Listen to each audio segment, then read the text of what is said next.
함께 묵상할 새벽 예배의 말씀은 요한복음 5장 5절에서 13절까지의 말씀입니다. 신약성경 149쪽입니다.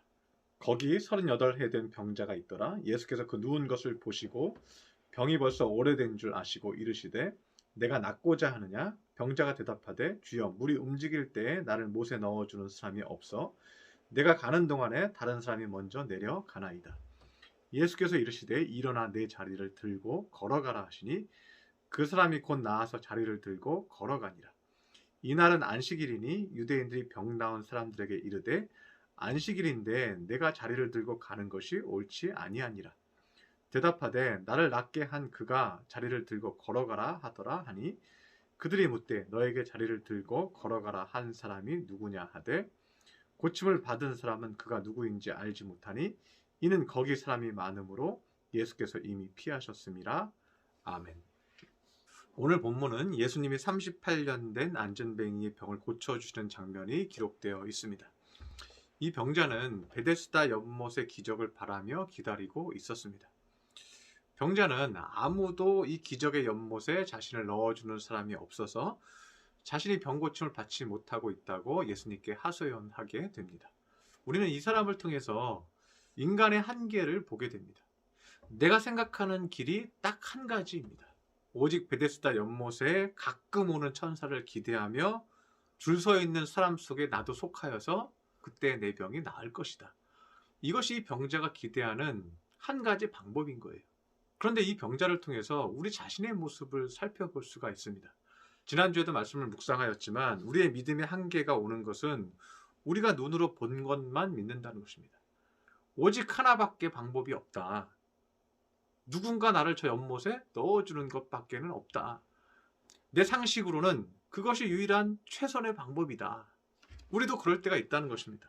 내가 생각하는 논리적인 방법, 아니면 내가 경험한 것, 내가 생각하고 있는 지식, 그것을 벗어난 어떤 하나님의 은혜와 기적을 우리가 믿지 못할 때가 있다는 것입니다. 그러나 우리가 알아야 할 것은 하나님은 우리가 생각하는 상식 안에서만 일하시지 않는다는 것입니다. 하나님은 심지어 사단이 생각하지 못하는 일도 하시죠.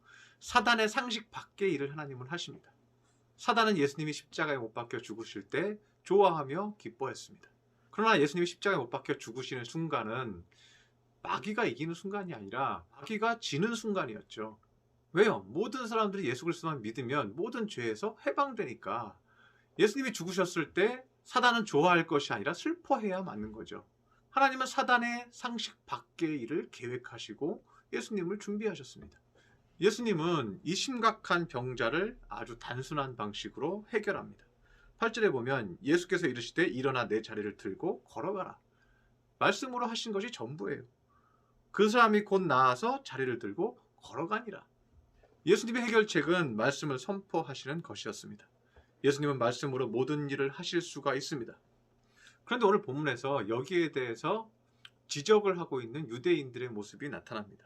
10절에 보면 유대인들이 병 나은 사람에게 이르되 안식일인데 내가 자리를 들고 가는 것이 옳지 아니하다고 지적합니다. 안식일은 일하면 안 되는데 안식일 날 무거운 의자를 들고 이동해서는 안 되는데 내가 어찌 안식일 날 그 의자를 들고 일어섰느냐. 38년 동안 앉아있던 이 사람을 그들은 기억하고 있으면서도 그 사람이 일어난 것에 대한 놀라움과 감격은 전혀 없으면서 오직 자기들이 신봉하는 율법을 이 사람이 어겼다는 것에 대해서만 분노하고 있습니다. 지난주 말씀 가운데 그것까지 믿으라는 말씀을 제가 전했습니다. 믿음의 한계가 어디서 옵니까? 내가 믿는 가치관이 절대적이라고 생각할 때 우리는 거기까지밖에 못 믿는 거예요. 우리는 예수님 앞에 항상 백지 상태가 되어야 합니다. 우리는 날마다 나의 가치관이, 나의 생각이 정답이라는 것을 내려놓아야 합니다. 나의 상식을 주님 앞에 점검하고 내려놓을 때, 그리고 하나님의 말씀을 열린 마음으로 기다릴 때 여러분에게도 기적이 일어납니다.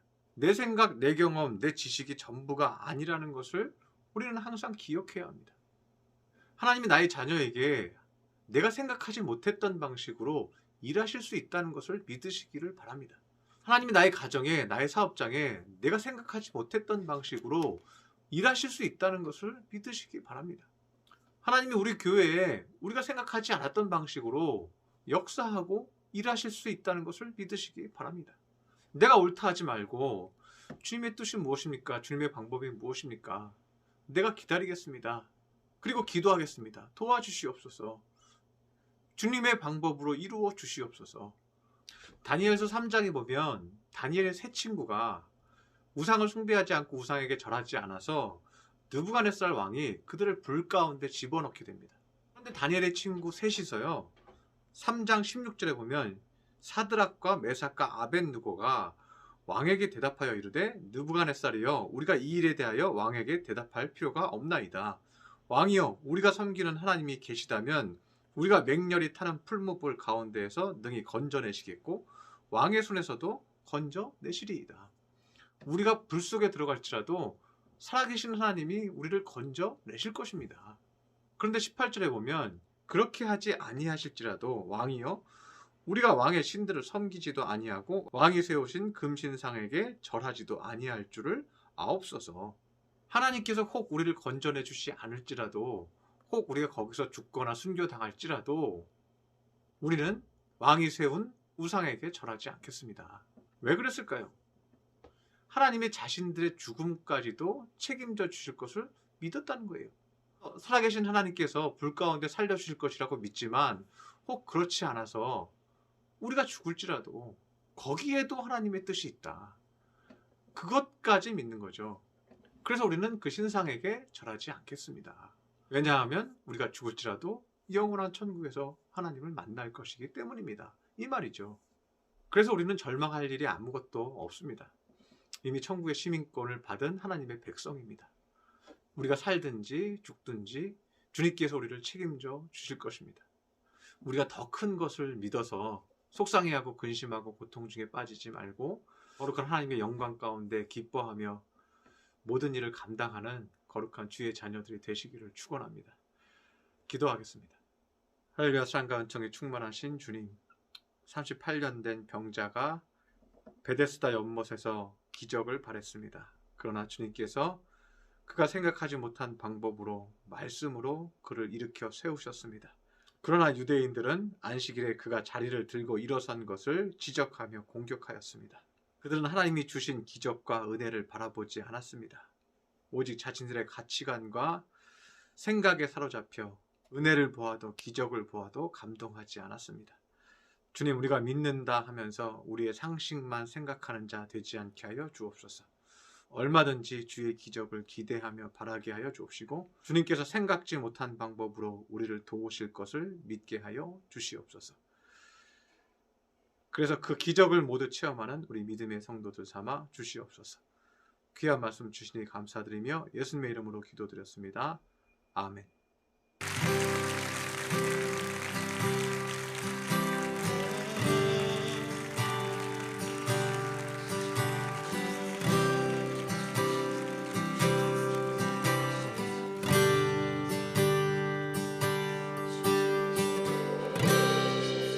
모든 상황 속에서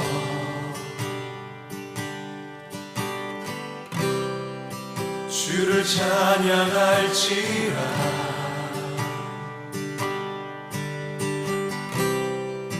주는 너의 큰 사랑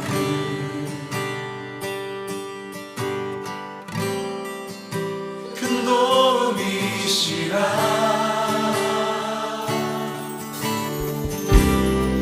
주의